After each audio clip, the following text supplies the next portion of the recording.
Guatevisión presenta.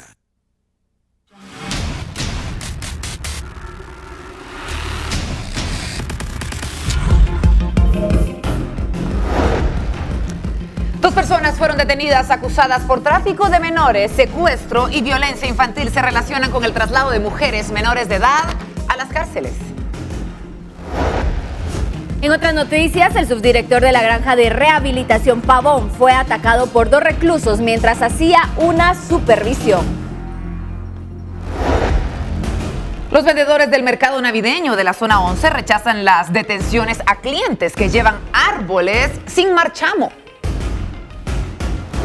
Hablamos del clima también, una fría noche de Navidad y otra igual, el Año Nuevo, se registrarán de acuerdo con la Conred. Padre, madre e hija fueron ejecutados por personas desconocidas en Santa Ana, Huista.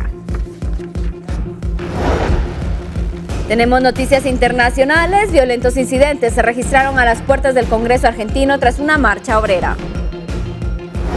Más información del mundo. Dos sobrinos de la primera dama de Venezuela pasarán 18 años tras las rejas por narcotráfico.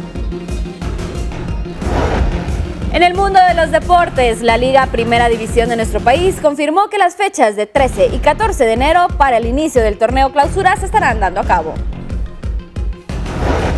Un lamentable hecho de violencia en el fútbol se suscitó a la mitad de la semana en Honduras. ¿Qué sucedía? Se lo comentamos hoy en Viva la Noticia. El mundo del espectáculo, Jennifer López, altar a la vista. Nuestro tema del día, la corrupción que se maneja en el sistema penitenciario y la evidencia luego de que se descubre esta red de prostitución. Y hablamos también de otras cosas que suceden en el mundo, no se lo puede perder. Hoy en Viva la Noticia hablamos de este sismo de 5.4 grados sensible en el país, donde fue su epicentro. Se lo comentamos en tan solo instantes.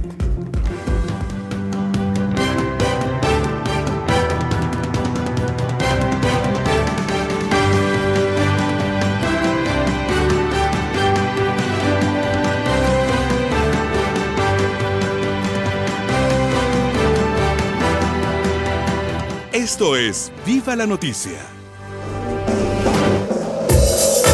Muy buenos días, tengan todos ustedes. Es un gusto poder acompañarles desde tempranito, como es característico con Viva la Noticia. Llegamos al 15 de diciembre, ¿lo ven? Llegamos finalmente a viernes ya para concluir nuestra semana laboral, poco a poco acercándonos a estas fechas tan especiales y por supuesto tenemos información que compartir con todos ustedes. Información importante que en definitiva todos ustedes pueden compartir además con las personas a las que conocen. Vamos a ver lo que sucede en torno al clima, porque es en definitiva relevante poder darles a conocer la temperatura con la que está amaneciendo la ciudad de Guatemala. Empieza a subir la temperatura otra vez a unos 13 grados centígrados, amanecemos con cielos parcialmente nublados. Sin embargo, en algunas regiones de la ciudad capital hay una leve llovizna para que lo tome en consideración y esta temperatura que empieza a aumentar a partir de mediodía ya con un poquito más de calor. Bueno, y les recordamos que aunque se había dicho que para Navidad no iba a haber efecto de frente frío, las condiciones han cambiado. Tanto para Navidad como para Año Nuevo se van a percibir temperaturas más bajas. Sin embargo, ya se encuentran más albergues habilitados en todo el territorio guatemalteco también para que lo tome en consideración si usted se encuentra en el interior de la República. Tenemos que comenzar entonces hablando de lo que sucede en las calles para que todos ustedes también lo tomen en cuenta si están a punto de salir de casa. Esta es la situación que se está viviendo en Carretera El Salvador. Kilómetro 9, Carretera El Salvador. Vemos que los primeros rayos de sol aún no han salido, por lo tanto, le recomendamos que encienda sus luces para poder ver y ser visto. El tránsito se encuentra bastante fluido en el sector. Seguimos recorriendo Guatemala. Calzada Roosevelt es la que usted tiene, una de las áreas que se veía afectada por esta llovizna en horas de la madrugada. Mucha precaución, se reporta asfalto mojado, así que a circular un poco más lento de lo normal. Nos trasladamos hacia la calle Martí, el carril auxiliar pues no se encuentra habilitado aún, el tránsito se encuentra muy poco congestionado en esta área. Otro punto importante que nos gusta presentarles a esta hora es el sector de Cayalá, el Boulevard Rafael Andívar, para ver qué es lo que está pasando. Ahí tiene usted en pantalla la situación del tránsito. Un parámetro, diferentes arterias, las principales en la ciudad de Guatemala. 5 de la mañana con 49 minutos. Tenemos que comenzar a esta hora a recorrer nuestro país a través de las noticias. Y hablamos en primer lugar de esta red de prostitución que fue detectada en el centro carcelario. Y precisamente hablamos de una noticia que le dábamos desde ayer. La corrupción que se maneja en el sistema penitenciario quedó más que evidente cuando una mujer alias La China, de nombre Jenny de la Cruz, fue detenida por la PNC por ser la responsable de ingresar al sector 11 de hombres de la zona 18, niñas que eran abusadas sexualmente por los pandilleros en ese lugar. La detenida, según información de la Policía Nacional Civil, a solicitud de los pandilleros, trasladaban niñas para abusar de ellas dentro de las cárceles. Las menores pasaban hasta 6 días dentro del penal y el sector con los pandilleros. Esta mujer fue apresada en la Cuarta Calle y Avenida Elena de la zona 1.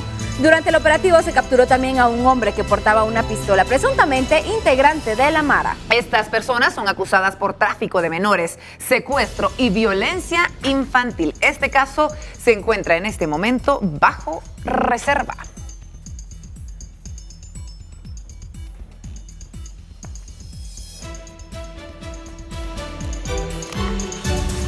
Un caso que en definitiva tenemos que analizar esta mañana con todos ustedes y tenemos que hablar de la pregunta del día que está relacionada a este tema. Lorena. Y queremos que compartirla con todos ustedes, que se manifieste también a través de las redes sociales, a través de Facebook y Twitter, y la colocamos en pantalla en estos momentos. Queremos saber cuál es su opinión. ¿Cree que se debe permitir el ingreso de visitas de menores de edad a centros carcelarios? Las respuestas son sí o no, y el hashtag que usted puede utilizar es BLN Niñas Cárceles. Ahí la tiene usted entonces para que pueda participar. Recuerde que en Facebook también está nuestra pregunta abierta para poder compartir su comentario completo. Y seguimos hablando de la situación de los centros carcelarios, pero es en esta ocasión del subdirector de la Granja de Rehabilitación Penal que era herido por 2 reclusos cuando él estaba realizando una supervisión. Estamos hablando de Moisés Marroquín, que fue ingresado a un centro asistencial con varias heridas punzocortantes que 2 reos le provocaron cuando lo atacaron dentro de esa cárcel. Esto por presuntamente negarse a conceder privilegios a los reclusos. Los reclusos son Alvin Alfredo Martínez Flores, de 32 años, y Horacio Betancourt, de 42 años, quienes cumplen sentencia por robo agravado, atentado y detención ilegal. Ambos enfrentan un proceso por falta gravísima contra el subdirector de este penal. Los reos que provocaron el ataque fueron reducidos al orden y serán entregados a la Policía Nacional Civil para su traslado a la Torre de Tribunales, confirmó el vocero del sistema penitenciario, Rudy Esquivel.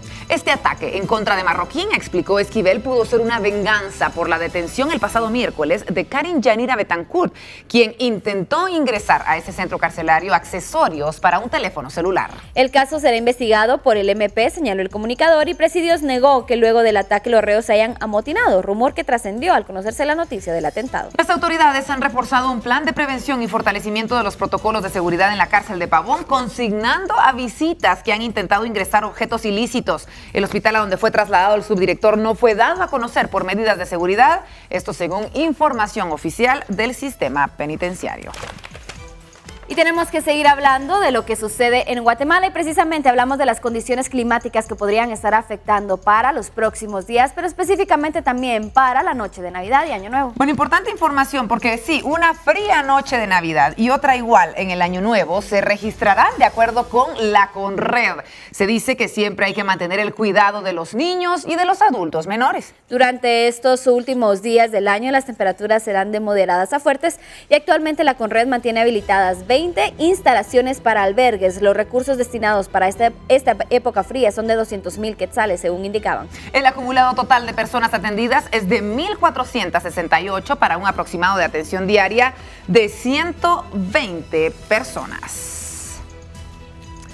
Rápidamente cambiamos de tema. Tenemos que hablar de las noticias más importantes del ámbito internacional. Nos trasladamos hasta Sudamérica, específicamente Argentina, en donde se daban, fuertes marchas y ataques. Estamos hablando de violentos incidentes a las puertas del Congreso argentino. Esto ha forzado la suspensión de una sesión en la que se debía votar una polémica reforma de jubilaciones. Los incidentes se registraron cuando miles de manifestantes confluyeron para pedir a los legisladores rechazar la medida impulsada por el presidente Mauricio Macri. El gobierno necesita rebajar el fuerte déficit fiscal e incluyó en las sesiones extraordinarias de diciembre la reforma con la que se espera ahorrar aproximadamente 100,000 millones de pesos. Estamos hablando de 5.600 millones de dólares. La oposición afirma que con la reforma se reducirán las jubilaciones y pensiones que cobran unos 17 millones de personas. La policía militarizada reprimió con camiones, lanzaaguas, usted está viendo estas fuertes imágenes, gases lacrimógenos y balas de goma a los manifestantes que arrojaban piedras y que también estaban quemando barricadas de basura. Los legisladores opositores reclamaron a gritos suspender la sesión porque no había condiciones para llevarla adelante. Con el telón de fondo de los disparos policiales,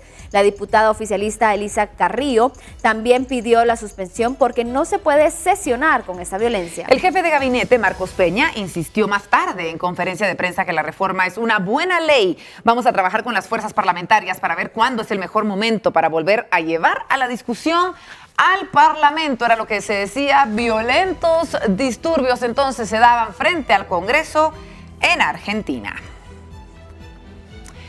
Y tenemos que hablar de esta situación, esta noticia que se convertía en definitiva en viral en las últimas horas cuando la primera dama de Venezuela se ve en el ojo del huracán luego de que dos personas pero muy cercanas a ellas fueron acusadas por narcotráfico en Venezuela. Estamos hablando de dos de sus sobrinos. Dos de sus sobrinos fueron apresados en Nueva York, Efraín Antonio Campos Flores, de 31 años, y Francisco Flores de Freitas, de 32, sobrinos de la primera dama de Venezuela y por lo tanto mujer del presidente venezolano Nicolás Maduro.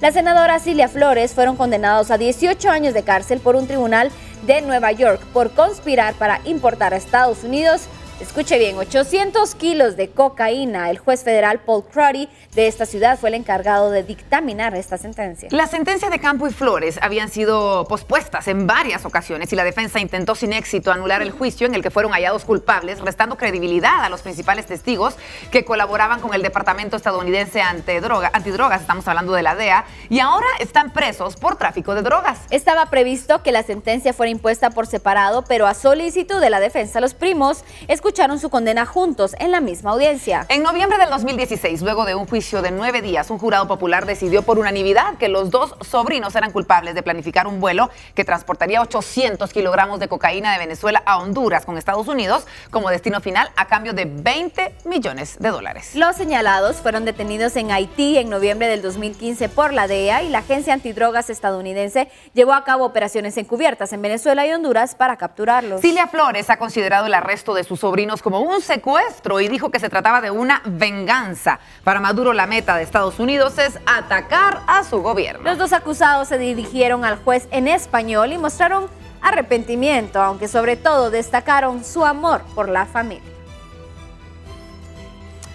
Y tenemos que hablar de esta tragedia que se vivía en el sur de Francia cuando muchas personas resultaban heridas luego del choque de dos trenes, específicamente en el suroeste de este país europeo. 4 adolescentes murieron y 20 resultaron heridos en una colisión entre un autobús escolar y un tren en Francia, informaron las autoridades. Este accidente se produjo la tarde de ayer en un paso a nivel de millas en el departamento de Pirineos Orientales, cerca de la frontera con España. Las víctimas eran pasajeros del autobús que transportaba adolescentes de entre 13 y 17 años. El balance es de 4 adolescentes fallecidos, 11 heridos graves y 9 heridos leves. Esto era lo que declaraba la prensa el primer ministro francés Édouard Philippe, que viajó a millas. Estamos hablando de una localidad de 4,000 habitantes. El alcalde de este pueblo vecino, Robert Olive, calificó el lugar del siniestro como una visión de horror y explicó que el tren había cortado el autobús en dos. Los bomberos llevan a cabo una operación de emergencia y mientras por la noche varias familias acudieron al lugar de la catástrofe para tratar en vano de acceder a los restos del autobús y obtener información que se espera empiece a fluir esta mañana. La Fiscalía abrió una investigación por homicidios involuntarios a raíz del accidente en millas delante del polideportivo, donde se instaló un grupo de ayuda psicológica para las familias. Algunos alumnos del instituto esperaban ansiosos conocer cuál era el estado de sus conocidos. La compañía francesa de ferrocarriles aseguró que, según varios testigos, el paso a nivel funcionó normalmente, aunque esta información debería ser confirmada por la investigación. La empresa añadió que el paso a nivel de millas es clásico, con una señalización automática y 2 barreras que no se considera como especialmente peligroso. 5 de la mañana con 58 minutos, finalizamos este breve recorrido que estaremos ampliando más adelante, pero tenemos que hablar específicamente del clima. Tenemos que hablar cómo esas condiciones podrían estar cambiando para los próximos días y lo hacemos con Sara Guerrero. Ya está con nosotros, así que le damos los buenos días. Sarita, ¿cómo estás? Muy bien, Sara. compañeros, gracias. Ya hoy viernes finalizando Ya la semana. el color navideño. Y el color navideño tiene que gusta. prevalecer, por supuesto. Bueno, nosotros iniciamos dándoles la información del clima para este día en Ciudad de Guatemala, pues ya amanece con un ambiente más cálido. El frío se disipa un poco, pero usted siempre siga tomando las recomendaciones necesarias para pues no verse afectado con enfermedades. Hoy amanece bastante nublado en Ciudad de Guatemala, sin embargo se disipa la niebla. Al mediodía estaremos experimentando una temperatura máxima de 24 grados centígrados, pero esta desciende en el transcurso de la noche y madrugada, llegando a una mínima de 16 grados centígrados. Podemos observar en pantalla que el amanecer se ve cada vez más tarde en Guatemala, 6:17 de la mañana tendremos los primeros rayos del sol, mientras que el anochecer lo veremos a las 5:35. La probabilidad de lluvia para este día desciende al 0%, sin embargo, experimentamos ligeras lloviznas en algunas partes del territorio nacional. La temperatura actual es de 13 grados centígrados. Y bueno, tenemos también la fase lunar para este día. Tenemos una luna creciente menguante con una iluminación del 8.38%. Y como todos los días, para ustedes también la recomendación diaria: utilizar abrigo, gorra, guantes, abrigarse lo suficiente para esta temporada en donde pues las temperaturas oscilan en el día, teniendo máximas y mínimas bastante frías. Entonces, si usted también se dispone a poder observar la lluvia de estrellas que estaremos presenciando en nuestro territorio, abríguese lo suficiente para evitar, como le decía anteriormente, pues las enfermedades de la época. Nosotros vamos a continuar con más información acá en Viva la Noticia.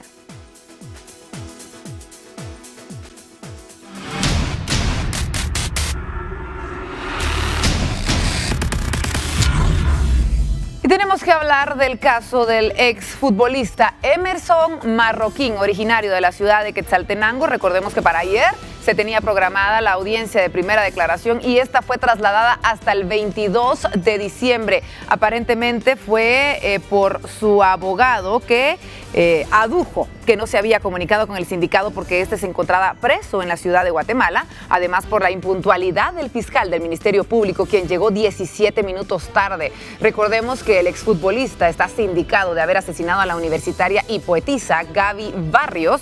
Esta audiencia fue suspendida entonces y será hasta el 22 de diciembre cuando se conozca si es ligado a proceso. Cuando el juzgador resolvía la suspensión de la audiencia, ingresaron a la sala el fiscal del Ministerio Público, Edgar Gómez Pérez, y el abogado de la Fundación Sobrevivientes, Rodolfo Díaz, quienes representaban al hermano de la víctima. Ambos solicitaron tiempo para explicar lo sucedido.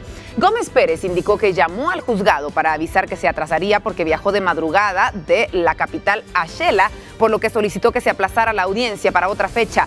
Benito Ajucum, abogado defensor, solicitó al juzgador que ordenara el traslado del exfutbolista señalado de robo agravado, femicidio en grado de tentativa y femicidio de la cárcel Pavoncito al Centro Preventivo de Quetzaltenango, a lo que Gómez accedió y es por eso que se encuentra ya en la ciudad altense, esperando entonces a que llegue este 22 de diciembre, cuando se dé la audiencia de primera declaración y se conozca si queda ligado a proceso o no.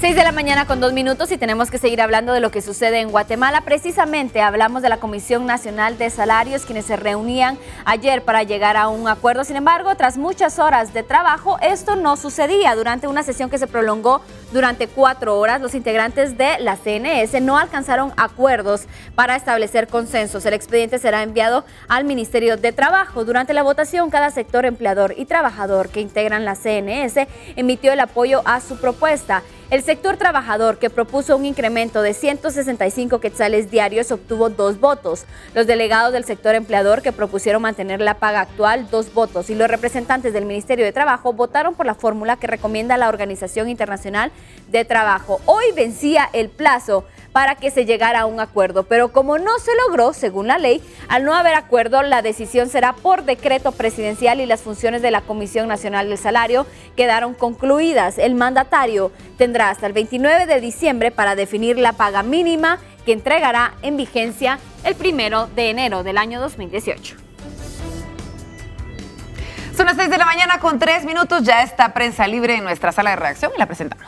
Presentamos entonces lo que tiene este matutino para nosotros todos los días. Prensa Libre presenta. En primer lugar, analizamos la portada, la tiene usted ahí en pantalla y vamos a ver cada uno de sus titulares, estas noticias importantes. El Congreso frenó reformas claves. A lo largo del año hubo pactos para entorpecer el avance de la agenda antiimpunidad. Pese a ello, 20 congresistas perdieron la inmunidad. Ultiman a familia en Santa Ana Huista. Todos los detalles en el interior. Mundo Económico teme porque Internet quede al mejor postor. Y en los deportes, Municipal y Antigua disputan final. Damos vuelta de página para conocer otra información que presenta Prensa Libre para nosotros todos los días y utilizando el hashtag niñez y adolescencia, UNICEF ve poco avance después de 44 muertes. Análisis de acciones revela que plan estatal de respuesta ha sido lento e incompleto después de la tragedia en el Hogar Seguro. Y se siguen conociendo nombres, postulaciones para quien pueda quedar en el puesto de la fiscal general Thelma Aldana. Y todo esto se resalta en el interior de Prensa Libre. Perfiles para fiscal deben acreditar y probidad y carrera. La lucha contra la corrupción y la impunidad serán claves el próximo año cuando se dé el relevo de quienes dirigen el Ministerio Público, la Procuraduría General de la Nación y también la Contraloría General de Cuentas. Seguimos este recorrido informativo y lo hacemos trasladándonos hacia el Congreso, donde tenemos más información de lo que está sucediendo.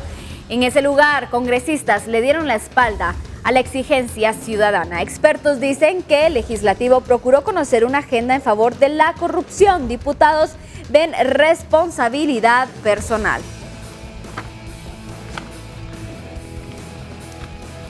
Esto es lo que pasa en el ámbito nacional, pero en el mundo también hay portadas. Tenemos que seguir este recorrido informativo a nivel internacional.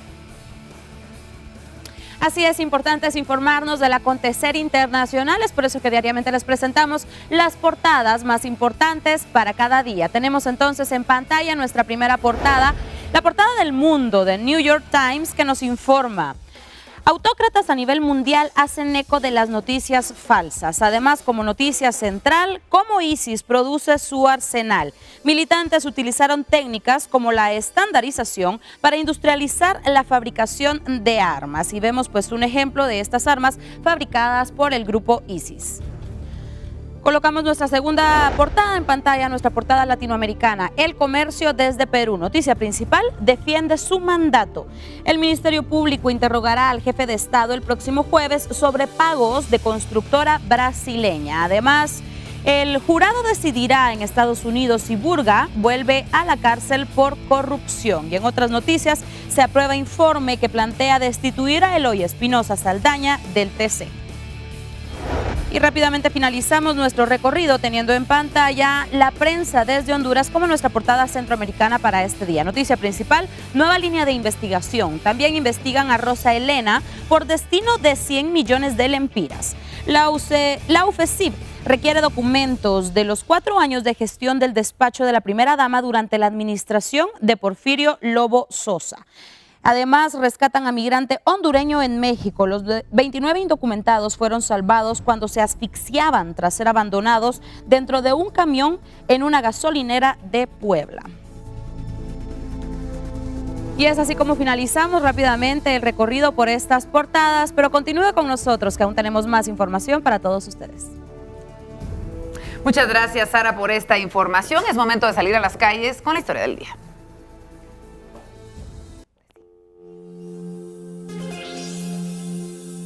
Bueno, y tenemos que recordar lo que sucedía hace algunos días en la zona 6 de Misco cuando explotaba esta granada, fallecía un agente de la Policía Nacional Civil. Tenemos imágenes y todos los detalles de lo ocurrido.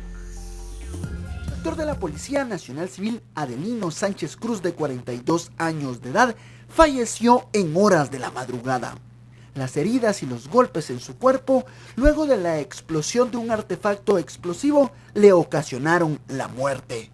El agente de PNC tenía varios meses de brindar seguridad en la colonia El Milagro. Según investigaciones de las fuerzas del orden, los pandilleros del barrio 18 son los responsables de haber lanzado un artefacto explosivo. El policía asesinado permaneció hospitalizado en el Instituto Guatemalteco de Seguridad Social IX de Emergencias, mejor conocido como 719. Mañana será enterrado el agente de PNC. Los agentes de la colonia El Milagro afirmaron que brindar seguridad en este sector es muy peligroso.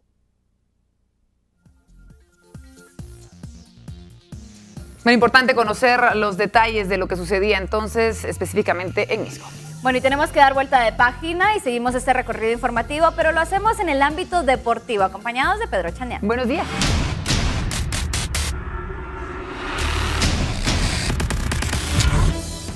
Buenos días, compañeras. 9 minutos pasan de las 6 de la mañana. Espero que todos ustedes tengan un buen día y siempre mucho cuidado con el tráfico porque también está lloviznando. Pero vamos entonces con toda la información deportiva. Vamos a repasar un poco sobre el partido de ayer. Muy bueno, por cierto. Y bueno, recordemos que el domingo ya se juega la final. Y en esta oportunidad para comentarles ya que Suchitepeques pues tendrá la salida de 7 jugadores, entre ellos un defensa extranjero. Siguen las movidas entonces para el siguiente año en el fútbol nacional.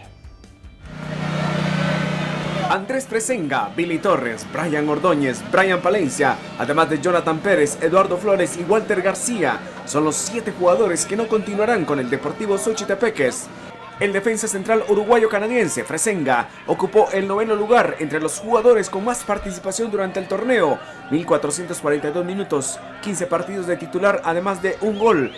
El experimentado volante ofensivo Brian Ordóñez finalizó sin goles, 10 juegos como titular y 995 minutos. Walter García, por su parte, 7 partidos y 785 minutos. Y Jonathan Pérez, exjugador de Marquense y de Universidad, apenas participó en 5 encuentros como titular y 635 minutos.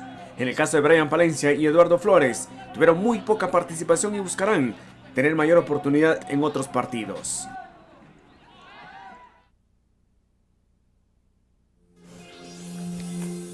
Bueno, muchas gracias, Pedro. Más adelante ampliaremos la información deportiva, pero salimos a las calles. Seguimos viendo cómo se encuentra este panorama previo a que usted salga de casa en las principales arterias de nuestro país. Ya tiene usted calzada, carretera El Salvador, el kilómetro 9 específicamente es el que tiene en pantalla para que pueda observar la situación. Obviamente hay un poco más de tránsito vehicular, pero está fluyendo con normalidad a esta hora de la mañana.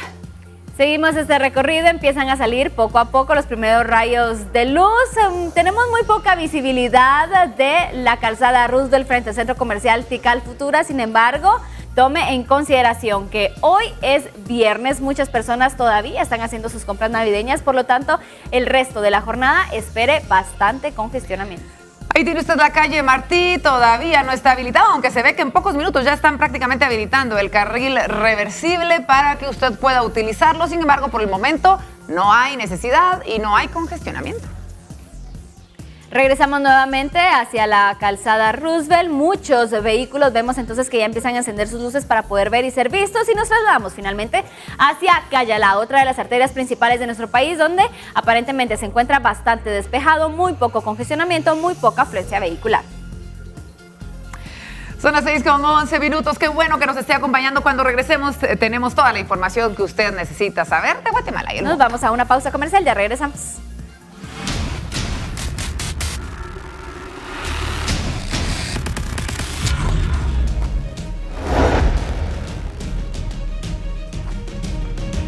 Al volver, 2 personas fueron detenidas acusadas del traslado de mujeres menores de edad a las cárceles.